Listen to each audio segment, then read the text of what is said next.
My parents kicked me out at 18 to protect my sister's future, but 5 years later, fate handed me the sweetest revenge. I became the one person who could decide her future instead. Stick with me while I share my story, and if it touches you, don't forget to support our channel by hitting that subscribe button, dropping a like, and sharing it with the people you care about. My name is Lynn, and growing up, it was clear I was never the favorite. My younger sister, Mira, got everything: new clothes, private lessons, and constant praise. My parents always said, "She has potential. You're older, you'll understand." I tried to, until the day they told me I had 1 week to leave. They needed my room, my savings, even my car for Mira. They said it was for her future, as if mine didn't matter at all. I left with 1 suitcase and no plan. I slept on couches, worked long shifts, and fought to stay in community college. Life was rough, but I kept going. A kind man named Royce, a customer at the diner where I worked, helped me find an entry-level job at a tech company. I worked hard and slowly built a career, rising from assistant to talent manager.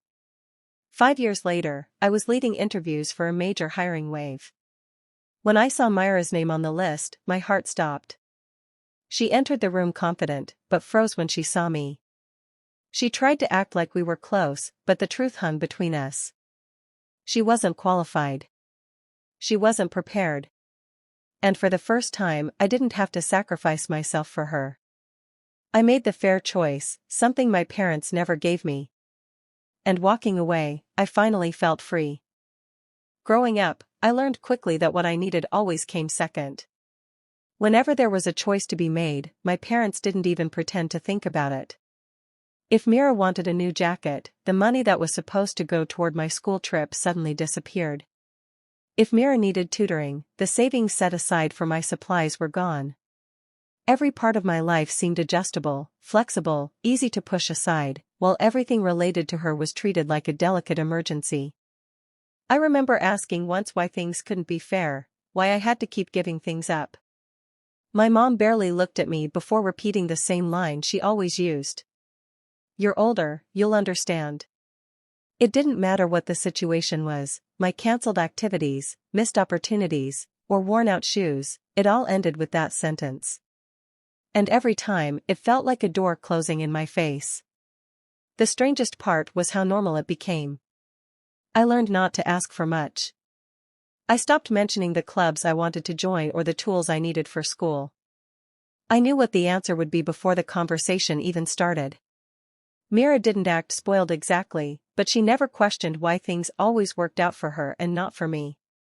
She simply accepted the attention and the support as if it was built into the world.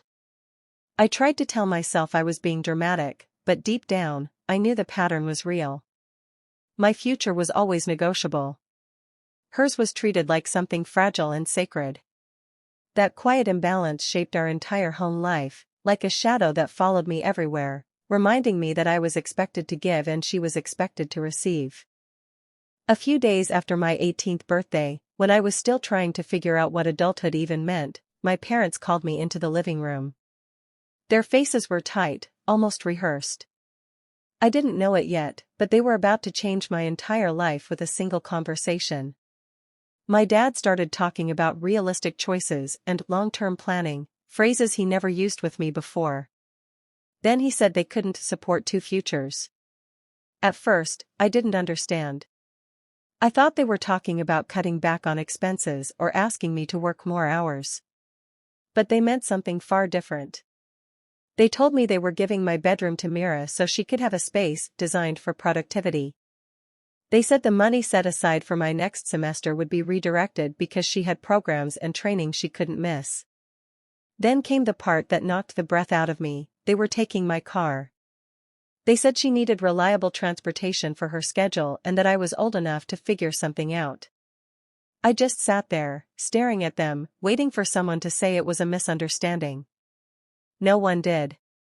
My mom explained I had 1 week to pack and find somewhere to go. She said it softly, like she expected me to thank her for the warning. Their reason never changed: Mira needed to focus, Mira needed support, Mira needed everything lined up perfectly so she could become successful. And to make that happen, I had to step aside completely. I didn't yell. I didn't cry.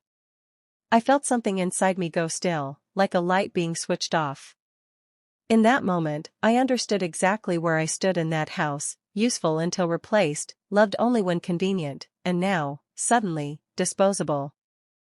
Leaving home with almost nothing felt like stepping into cold air that never warmed. I had a small bag, a few dollars, and no real plan. Nights were the hardest. I stayed wherever someone had a spare couch or an empty corner, friends, classmates, even a neighbor who barely knew me. I tried not to stay too long in one place, scared of becoming a burden. Days were spent working nonstop. I grabbed a job at a diner because it was the only place willing to hire me quickly. The hours stretched from before sunrise to long after dark, and I took any extra shift offered. My feet ached, my eyes burned, and sometimes I was so tired I could barely think, but quitting wasn't an option. I needed every bit of cash I could get. Between shifts, I rushed to keep my spot in community college. I studied in break rooms, on buses, and under streetlights when libraries closed. I refused to drop out. Education felt like the only thing that might lift me out of the chaos I had been pushed into. I stopped calling home. I didn't want updates or apologies or explanations. Silence was easier.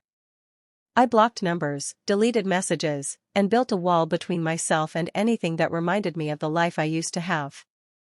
It hurt sometimes, especially late at night when homesickness crept in, but I kept reminding myself why I had to keep going. Every morning, when exhaustion tried to drag me down, I repeated one quiet promise: I would build something better. I didn't know how long it would take or what it would look like, but I knew I wasn't going to let the choices made for me decide the rest of my life. I clung to that determination like it was the only thing I truly owned. One slow afternoon at the diner, I was wiping down a counter when a man who often came in for lunch paused before leaving. He had a calm, observant look, like he noticed more than he let on. His name was Royce, a regular who always ordered the same thing and tipped well without making a fuss. That day, instead of heading out, he said he could tell I was carrying more than a normal workload for someone my age. I didn't tell him much, just that I was trying to keep my classes going while working as many hours as possible. He listened without judging, which felt strange after spending so long trying to convince myself I didn't need anyone. When he mentioned he worked in HR, I thought he was just making conversation. But then he asked if I'd ever considered something different from food service, something that actually used the effort I was putting in every day. I didn't want charity, and he seemed to understand that immediately. He didn't offer money. He didn't promise miracles. He simply said he could point me toward opportunities if I was willing to learn how to present myself. Over the next few weeks, he showed me how to build a resume, how to speak confidently in interviews, and how to see value in skills I didn't realize I had picked up along the way. When he recommended me for a junior position at a nearby tech company, I almost didn't apply. It felt too far from everything I knew. But he encouraged me to try, reminding me that stepping forward didn't mean I owed him anything. I got the job. For the first time since leaving home, I felt the ground under my feet steady just a little. The paycheck wasn't huge, but it came with structure, growth, and the beginning of a life that wasn't shaped by survival alone. Royce never acted like a savior, just someone who believed I deserved a chance to stand on my own. The first months in the new job were overwhelming, but I treated every task like it mattered. I organized files, scheduled meetings, and learned how the workplace really functioned. I stayed late, asked questions, and paid attention to people who had experience. Slowly, the job that once felt impossible began to feel like something I could truly grow in. When a position opened in the recruiting team, I took a chance and applied. I had no idea if I was ready, but I knew I wouldn't move forward unless I tried. The team took me in, and I learned how to read applicants, how to understand personality, and how to recognize determination in others. I enjoyed hearing people's stories and matching them to places where they could succeed. It felt natural, almost like something I was meant to do. From there, I kept advancing. Each new role brought new challenges, but I handled them with the same steady drive that had carried me through endless nights and early mornings. I built a reputation for being direct but fair, someone who could see potential in people who didn't always see it in themselves. Coworkers said I had a way of understanding struggle without letting it cloud my judgment. I didn't argue with them. I knew exactly where that ability came from. 5 years passed faster than I expected. Titles changed, responsibilities grew, and I suddenly found myself in a position I never imagined, managing a whole department. I wasn't the most experienced person in the room, but I was consistent, reliable, and grounded in real-life experience rather than theory. People trusted me because I treated them with a balance of firmness and compassion. Looking back, the climb felt unreal. Each step forward was built on effort, patience, and the quiet belief that I could create a life far different from the one I left behind. The announcement came during a routine meeting, the kind where people expected small updates and nothing more. Instead, leadership revealed that the company was preparing for a major expansion. New teams, new departments, and a long list of roles that needed to be filled quickly. It was the kind of project that could shape a career, and everyone in the room knew it. When my name was called to lead the interviewing process, I felt a quiet jolt run through me. It wasn't loud or dramatic, just a deep, steady sense of recognition. All the long days, the careful decisions, the effort I had poured into every job I'd held had finally brought me to a moment where my work truly mattered. I wasn't being chosen out of convenience or pity. I was being trusted because I had earned it. Planning the hiring wave took countless hours. There were schedules to create, panels to organize, and criteria to shape so that every decision was fair. I poured myself into it, determined to make sure the process reflected the values I believed in: honesty, respect, and the understanding that people often carry more on their shoulders than they show. I didn't think about my past during those moments. I didn't think about where I had started or who had pushed me out. Instead, I felt anchored in the present, standing in a place built entirely through my own choices. The responsibility was heavy, but it didn't scare me. It felt like something I had been preparing for without even realizing it. As the first round of interviews approached, I looked around at the team I was guiding.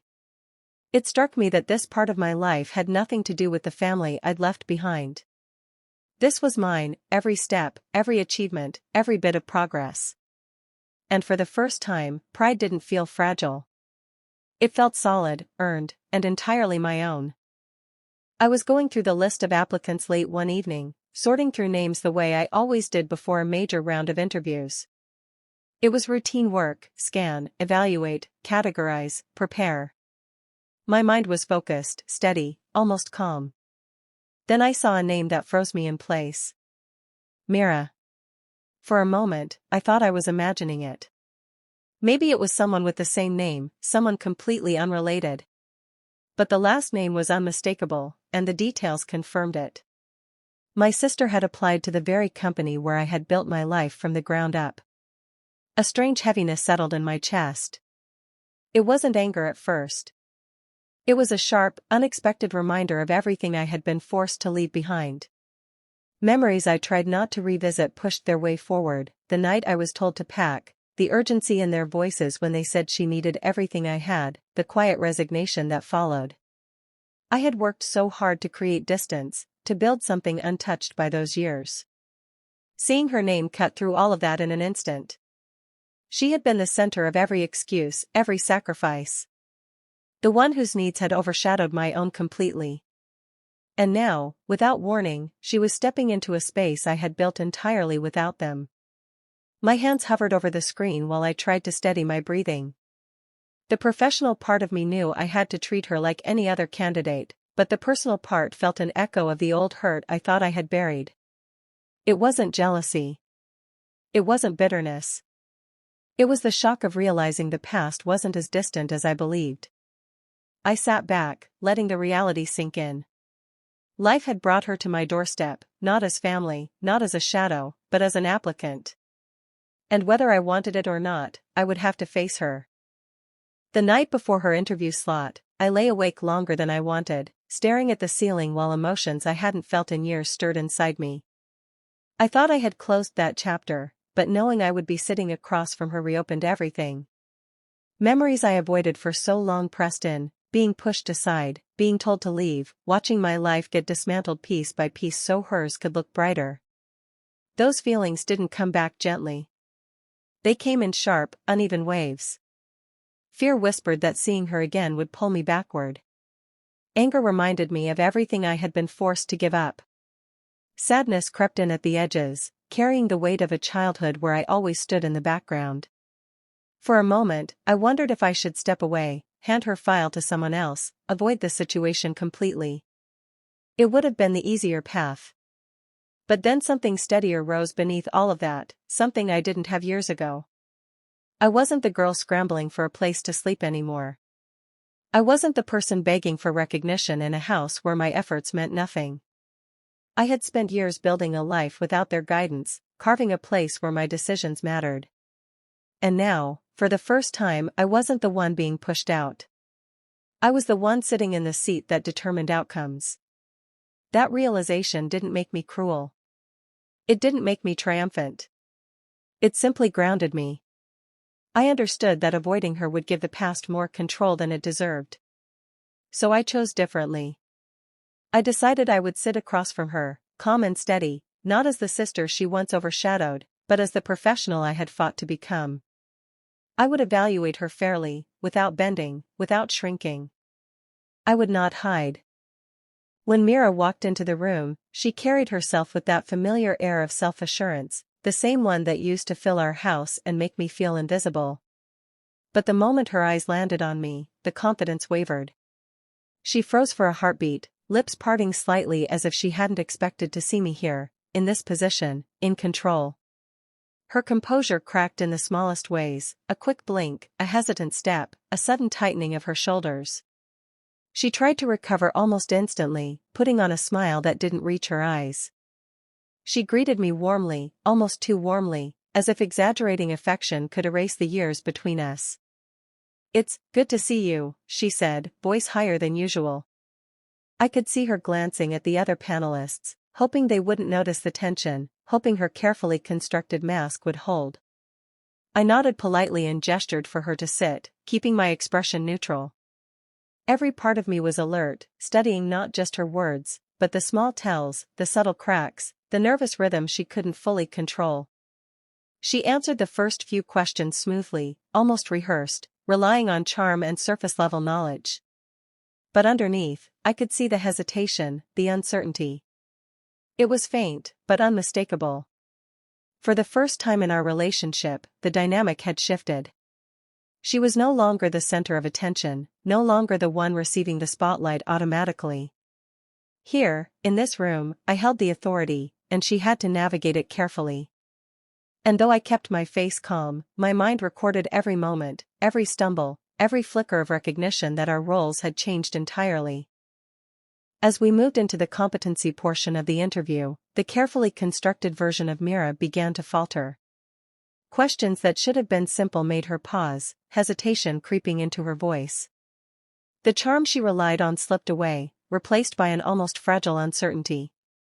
I watched her struggle, noting how the confidence she arrived with now wavered under the pressure of real evaluation. Finally, she let her guard down without meaning to. Words tumbled out, quiet but raw, as if the room could barely contain them. She admitted that the job wasn't just another opportunity, it was a lifeline. Their finances had collapsed, she said, everything her parents had promised for her future had crumbled, and now she was scrambling to keep afloat. Scholarships that were supposed to support her dreams had vanished. Investments meant to secure stability had failed. Their house of plans was falling apart, and she was standing in the middle of it all, desperate. Her gaze flicked to me, vulnerability spilling over. "I wish you had never left," she murmured, almost under her breath. The words struck hard, but not for the reasons she thought. They were full of regret and confusion, a mixture of resentment and longing that had no place in our current dynamic. I remained composed, letting her speak, letting her expose the truths she had buried behind years of privilege and protection. The sister I had once been forced to step aside for was finally revealing the cracks beneath the surface, and for the first time, I saw her not as my parents' favorite, but as someone who had struggled on her own, just as I had, though in a completely different way. I listened quietly, letting Myra's words settle in the air between us. My chest was tight, memories tugging at me, but I reminded myself why I was here. This wasn't about the past anymore, it was about the present, about fairness, and about the life I had worked so hard to build. I couldn't let old emotions cloud my judgment, no matter how much part of me wanted to react. I focused on the facts. Her resume overstated experience, leaving gaps that would become problems for any team. Her answers were uncertain, lacking the clarity and confidence necessary for the role. I noted inconsistencies in her skills and observed the nervous tone that surfaced whenever she was pushed slightly beyond rehearsed lines. There was no denying that she had potential, but right now, she wasn't ready. Sitting there, I realized something powerful. For the first time, I wasn't being asked to put someone else's needs above my own. For the first time, I had the authority to make a choice based solely on merit. It wasn't cruel. It wasn't petty. It was simply fair. I documented my recommendations carefully, detailing why she didn't meet the standards required for the position. I could have let sympathy sway me, let old ties soften the edges, but I refused. When I submitted my evaluation, a sense of clarity washed over me. I had exercised control over a decision that mattered, standing firmly in the place I had fought to reach. No one could take this away from me, and for the first time, I felt the quiet satisfaction of choosing myself without guilt. It was a small victory, but it felt monumental, my life, my rules, my judgment, finally unshakable. A few days after the interview, I was leaving the office when I noticed Mira waiting near the steps. Her expression was a mix of frustration and disbelief, like she couldn't quite reconcile the image of me in control with the sister she thought she knew. As soon as I approached, she stepped forward, voice sharp. "You ruined everything for me. How could you do this?"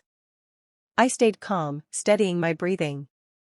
I could feel the old tension rising, but I reminded myself that I wasn't a child anymore, and I didn't need to defend every part of my past. I looked at her evenly and said, "I didn't ruin anything. I simply refuse to be the one who gets pushed aside again." My words weren't meant to hurt, only to state the truth. She froze, a flicker of understanding passing through her eyes, but it didn't last. With a tight nod, she spun on her heel and walked away quickly, leaving me on the steps. For a moment, I just watched her go, letting the air fill the space between us, noticing how small the confrontation felt compared to the years of weight I had carried. A surprising lightness settled over me. It wasn't triumph over her, it was relief, clarity, and freedom. I realized that the decision I had made wasn't just about her or the job. It was about reclaiming myself, claiming control over the life I had built. For the first time in years, I didn't feel tethered to old injustices or forced sacrifices. I felt steady, strong, and unshakably mine. Walking away from that moment, I carried a quiet peace that had been missing for far too long. Sitting alone in my apartment that evening, I let myself think about everything that had happened, the nights I wandered without a home, the long hours of work, the moments I doubted I could keep going. Being forced out had been devastating. It was unfair, crushing, and left scars I didn't realize would last this long. But as I reflected, I saw it differently. That moment of rejection had also been the push I needed to carve out a life that was truly mine. Every struggle, every sleepless night, every small victory had shaped me into someone who could rely on herself completely. I realized that the independence I had fought for wasn't just about surviving, it was about discovering my own strength, learning how far I could go when no one else was counting on me. Resilience had become a habit, and self-reliance a comfort I had never known as a child. I didn't feel the need to gloat or prove anything. My revenge hadn't come from malice or spite. It had come naturally, through building success on my own terms, setting boundaries, and refusing to let anyone dictate my worth. That quiet satisfaction was far stronger than any anger I might have felt. For the first time, I felt a sense of completion. The chapter my family forced me into had closed, not with drama or confrontation, but with the life I had created for myself. I was free, whole, and, for the first time in years, enough. The past no longer held power over me. I had turned pain into purpose, loss into growth, and the story that began with betrayal had ended with a sense of peace I had never thought possible.